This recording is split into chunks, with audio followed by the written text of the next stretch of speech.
import of this statement by the Ruto administration is that this government is committed to collecting taxes from the suffering masses to give a lifeline to big manufacturers of food and non-food items. The question to ask is, who are these producers going to be selling their products to, since the ordinary Kenyan can hardly afford a simple meal? Why has the hustler, quote-unquote, narrative disappeared so soon? In a blatant but ill-advised move to placate the judiciary and further weaken the legislature, the president has done the unthinkable. He has purported to allocate the judiciary some token funds to ostensibly move forward the agenda of an independent institution. This is a mockery of the basic intelligence of consumers of justice and must be seen for what it is. Financial and operational autonomy of the judiciary cannot and will not be guaranteed by tokenism. It can only be assured by creating an environment that guarantees clear separation of powers between the three arms of government. And whereas funds are necessary for effective dispensation of justice, it is not the business of a president acting in isolation to allocate funds to the judiciary. Appropriation of funds to public institutions is a constitutional mandate of Parliament. The president must tame his appetite for throwing money at institutions to buy friendship. He must keep up the judiciary and let the legislature do its work. As part of the Ruto administration's vindictive agenda, plans have already been initiated to hound out of office the 4 IEBC commissioners, namely Juliana Cherera, Francis Wanderi, Irene Masit, and Justice Nyang'aya, plus the Deputy CEO, very hard-working Madam Ruth Kulundu, for refusing to toe the line. We totally condemn this brazen act of witch hunt and demand that the President and his agents leave those officers alone. On our part, we commit to do whatever it takes to protect those officers from any attempts to infringe their basic rights. We have noted several cases of disproportionate allocation of nomination slots for MCAs to political parties across the country. For instance, in Tana River County, Ford Kenya won 1 MCA seat and was allocated 1 nomination slot. In the same county, Wiper Democratic Movement won 2 MCA slots, but was not allocated any nomination slot. Similar cases clearly... Sorry, okay? Yeah. Okay. Yeah. We can actually take a seat, eh? Yeah. So, let our brother take a seat.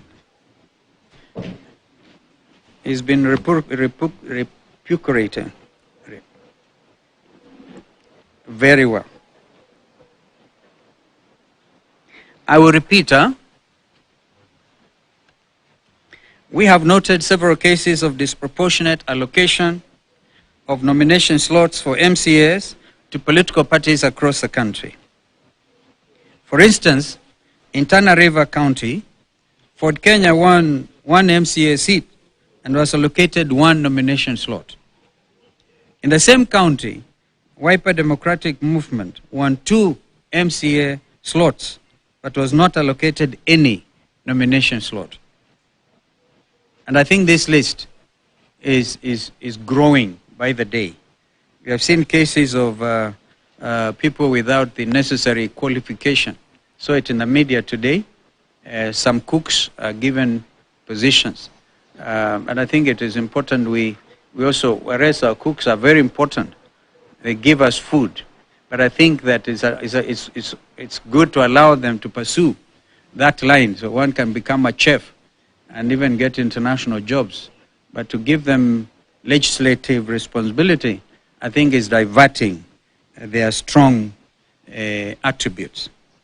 Similar cases clearly designed to disadvantage Azimio, Oka, abound across the country. And here I can also mention that Jubilee in the Senate won five slots, and they were given one nomination slot. And if you are to round up a 0.7, I'm told they are taking this matter elsewhere in court, which is appropriate. I think UDM had two. There are two, and they got a slot. So you wonder what is really happening with IBC. Is it business as usual? Several attempts to have dialogue with the IBC to resolve these issues have not been successful. We demand that the IBC moves with speed to correct those anomalies, failure to which we shall be forced to take our own action to have the situation remedied. We have had with consternation pronouncements from the Uda Brigade calling on the DCI to keep off public offices and retreat to their headquarters. Apart from interfering with the independence of the National Police Service, we take such edicts to mean the room is now being officially created for looting of public resources to go on without hindrance. We demand the immediate retraction of those backward orders and reiterate our resolve to defend the independence of the police and all other independent institutions. We have also noted with concern the return of roadside declarations, official channel of espousing government policy. This is happening even before a cabinet that meets the dictates of the Constitution is in place. This should worry every well-meaning Kenyan. Finally, let it be known to all and sundry, the leaders in Azimio Oka are not interested in any jobs whatsoever from the executive. We already have a lot of work to do, as we have demonstrated even this afternoon, keeping the executive under check. And truth be told, the insinuation from a section of Kenya Kwanza leadership that legislators allied to them are in government any more than those allied to Azimio Oka is a demonstration of lack of understanding of the basic principles of Constitution 2010 on their part.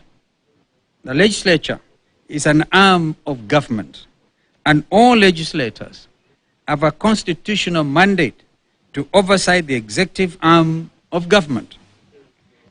In conclusion, we now have the pleasure to unveil the leaders of Azimio la Umoja One Kenya Coalition Party in the 13th Parliament.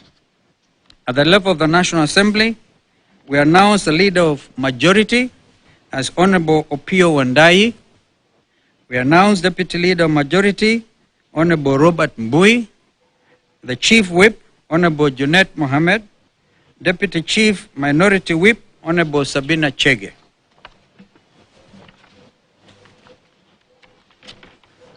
At the Senate, because we recognize we are down by only one senator, the Leader of Minority is Honorable Stuart Mazayo, Senator for Kilifi, and Deputy Leader of Minority, Honorable Enoch Wambua. Chief Minority Whip, Honorable Fatuma Dulo, Senator for Isiolo, and the Deputy Chief Minority Whip, Honorable Edwin Sifuna.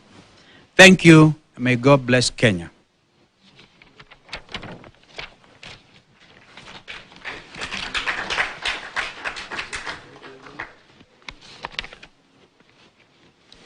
Actually, ni hayo tu.